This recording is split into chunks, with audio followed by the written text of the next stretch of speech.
नमस्कार रसिको. आज 8 मार्च जागतिक महिला दिन आणि जागतिक महिला दिनाच्या तुम्हा सर्व रसिक प्रेक्षकांना मनपूर्वक शुभेच्छा. फक्त भारतातच नाही तर परदेशातही आपल्या कलेचा ठसा उमटवणाऱ्या हेमा मालिनी यांच्या नाट्यविहार परिवारासोबत नृत्याचे सादरीकरण करणाऱ्या मोहिनी नृत्य कला केंद्राच्या संचालिका सौ सारिका म्हात्रे सावे आज आपल्यासोबत इथे जागर मराठी वाहिनीवर उपस्थित आहेत आणि त्यांच्यासोबत आपण एक निखळ गप्पा मारणार आहोत जागतिक महिला दिनानिमित्त.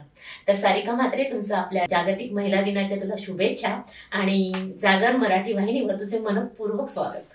खूप खूप धन्यवाद. तर आपण आपल्या गप्पांचं ओघ सुरूच ठेवूया. तर मी तुला सगळ्यात प्रथम हे विचारू इच्छिते की नृत्याची आवड ही तुला लहानपणापासूनच होती की शिक्षणानंतर एक पर्याय म्हणून तू निवडलास? नाही, कला हा पर्याय कधीच नाही. कला हे माझं जीवन आहे आणि लहानपणापासूनच मला नृत्य म्हणजे अनेक गोष्टींची आवड, त्यात एक नृत्य. अच्छा, त्याची आवड म्हणून ती होतीच. हो. पण नृत्याचे शिक्षण तू कुठून घेतलेस आणि तुझे गुरु कोण? नृत्याचे शिक्षण मी माझ्या लहानपणी भरतनाट्यम ह्या नृत्य प्रकारात मी एक बेसिक केलं. अच्छा. त्या माझ्या गुरु रत्नप्रभा ताटे म्हणून. ओके. त्यांच्याकडे मी 2 वर्ष बेसिक केलं.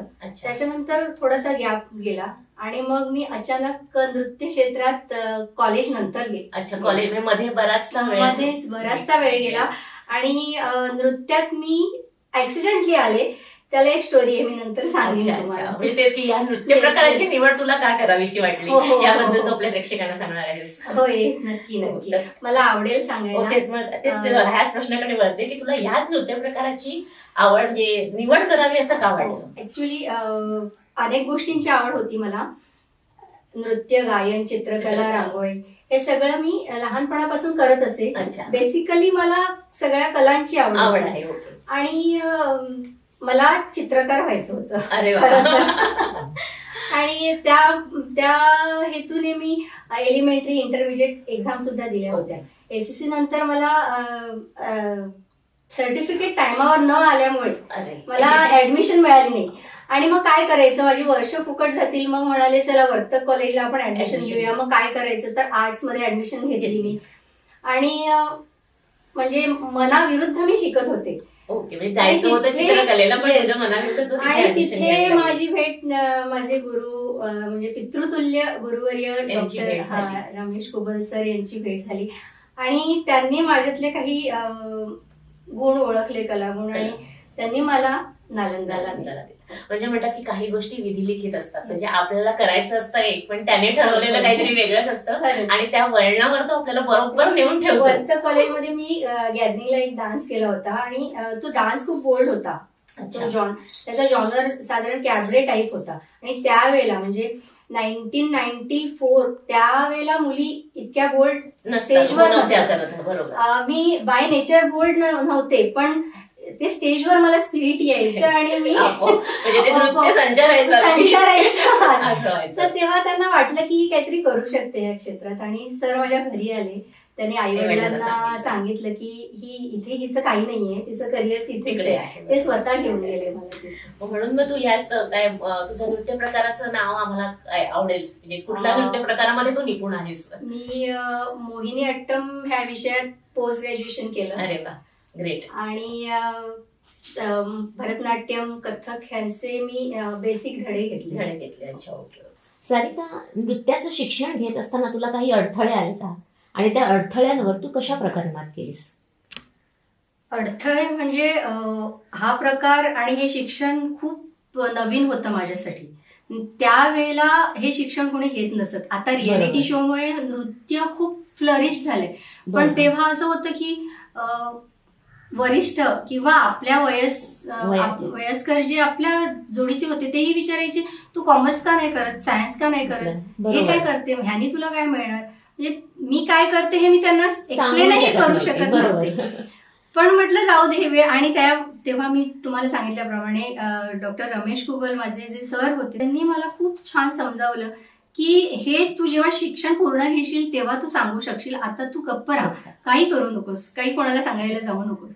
आणि आले अडथळे, म्हणजे फिजिकली थोडेसे प्रॉब्लेम्स झाले, काही ट्रीटमेंट्स घ्याव्या लागल्या. अच्छा. कारण तेव्हा माहिती नव्हतं इंटेक काय असावा, काय अच्छा, खायला काय खायला पाहिजे. पाहिजे, बरोबर. आता जसं जिम जॉईन करतात मग ते प्रोटीन्स आणि हे हे, सगळे फॅड तेव्हा आहेत आता. ते- तेव्हा तसं काहीच नव्हतं. बरोबर. त्यामुळे काय खायचं काय नाही, जे मिळेल ते खायचं आणि अभ्यास करायचा, प्रॅक्टिस बरोबर. करायची, एवढंच होतं. आणि किती तास साधारण, किती तास प्रॅक्टिस असते साधारण?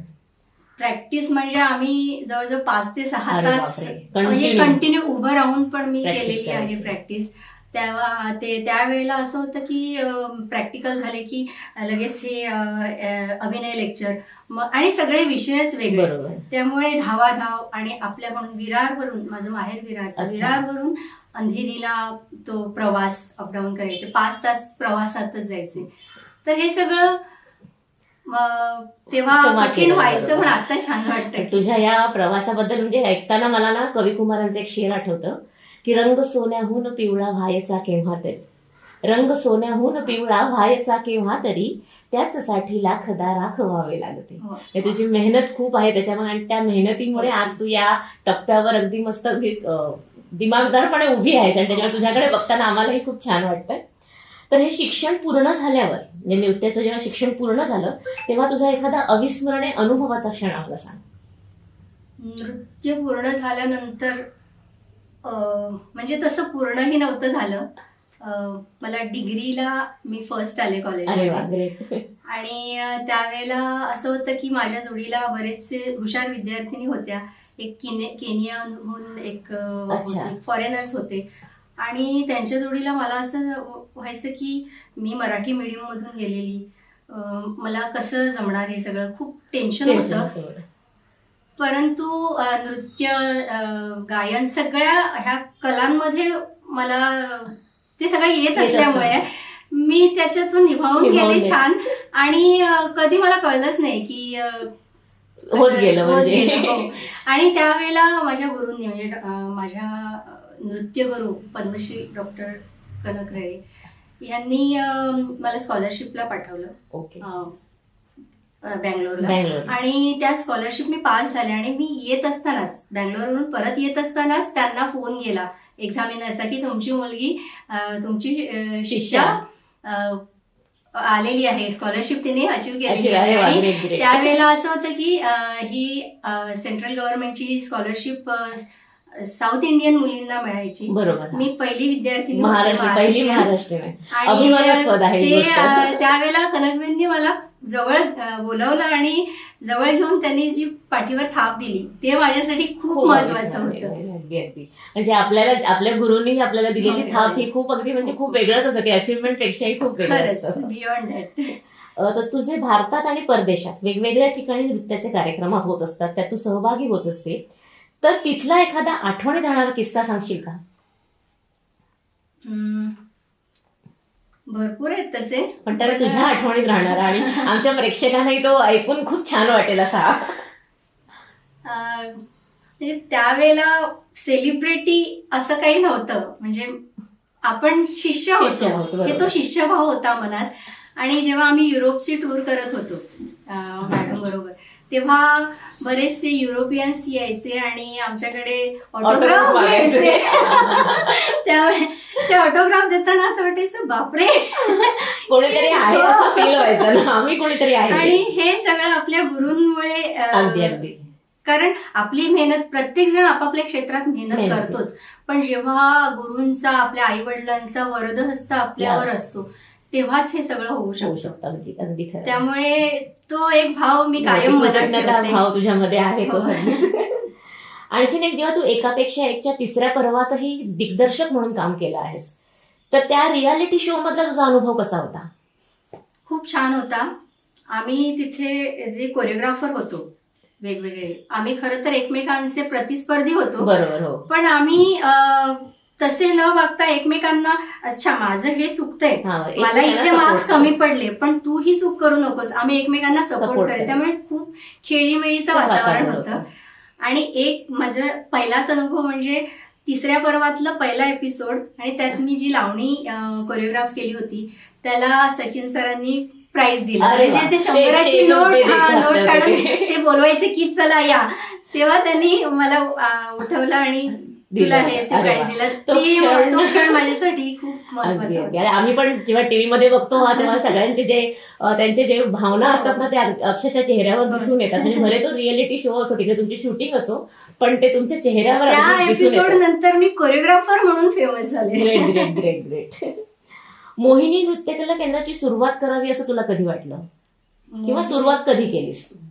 मी जेव्हा ऍडमिशन घ्यायला गेले ना तेव्हा मोहिनीअट्टम हा नृत्य प्रकार मला माहिती नव्हता. ओके. पण मी माझ्या मॅडमचा फोटो पाहिला भिंतीवर मोठा हा. पेंटिंग करतानाच, आणि त्यांचा जो कॉस्ट्युम, त्यांची जी मुवमेंट आणि जो काही ग्रेस ड्रेस होता होता, बरोबर. तो मला इतका भावला की मी त्यांना म्हटलं मला हा डान्स शिकायचा आहे. मला माहिती झालं Dance कुठला आहे तो माहिती नाही. की मला हे शिकायचंय, तर त्या म्हणाले हे माझी स्टाईल आहे, चल ये. मग त्यांनी फॉर्म भरला, ऍडमिशन झाले, अच्छा. आणि नंतर कळत गेलं की ह्यात किती सौंदर्य आहे, किती ब्युटी आहे Beauty त्यात, आहे. आणि ते मी एन्जॉय करत बरोबर. गेले. जसे एक एक पदर जेव्हा उलगडत गेले होय. तेव्हा तुला त्या ते नृत्याबद्दल आणखी- नशिबातच हो, होतं अगदी, अगदी. आणि ते घडत मिळत गेलं. गेलं तुला, बरोबर. नृत्या व्यतिरिक्त तुझ्या आवडी निवडी छंद काय आहेत? नृत्या व्यतिरिक्त मला गायन आवडतं. अरे वा. मी शिकते गायन, ग्रेट ग्रेट. आणि चित्रकला, रांगोळी, कधी कधी पाककला, अरे वा. कधी कधी मूड आल्यावरती. बेसिकली कला हा विषयच म्हणजे संपूर्ण संपूर्ण. अगदी म्हणतात ना की हो. सगळ्या चारी बाजूनी होय. कुठलीही कला सांगा तुम्ही मला, असं की नाही सांगणार नाही, मी हा मी करू शकतो, होय. असं आहे. मागे वळून पाहताना एकूणच तुला तुझ्या या प्रवासाबद्दल काय म्हणावं असं वाटतं?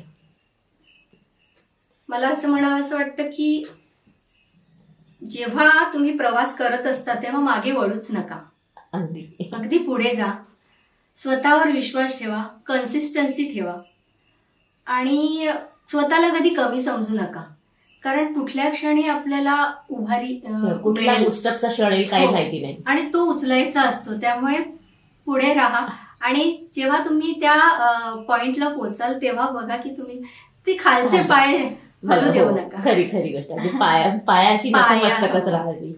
आज महिला दिनानिमित्त आपल्या या प्रेक्षकांना, महिला सख्यांना तू काय संदेश देशील?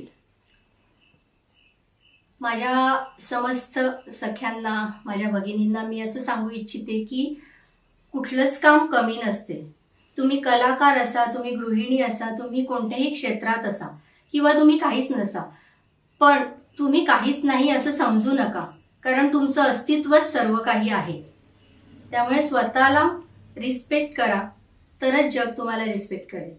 बरोबर, अगदी. सारिका, सर्वात प्रथम तुझे खूप धन्यवाद की तुझ्या बिझी शेड्यूल मधनं तू वेळात वेळ काढून आम्हाला वेळ दिलास. जागर मराठी वाहिनीवर चॅनलवर तू आलीस आणि एक मनमुराद गप्पा मारून तुझ्या नृत्य प्रकाराविषयी, तुझ्या आयुष्याच्या प्रवासाबद्दल आम्हाला जे सांगितलंस त्याबद्दल तुझे मनापासून धन्यवाद. आणि जागर मराठी वाहिनीतर्फे एक छोटीशी भेटवस्तू तुला देत आहे. खूप खूप धन्यवाद. मला इथे तुम्ही आमंत्रित केले आणि मला माझ्या मनातल्या गप्पा तुमच्यापर्यंत आणि प्रेक्षकांपर्यंत पोहोचवता आल्या, याबद्दल खूप खूप धन्यवाद. आभारी. धन्यवाद.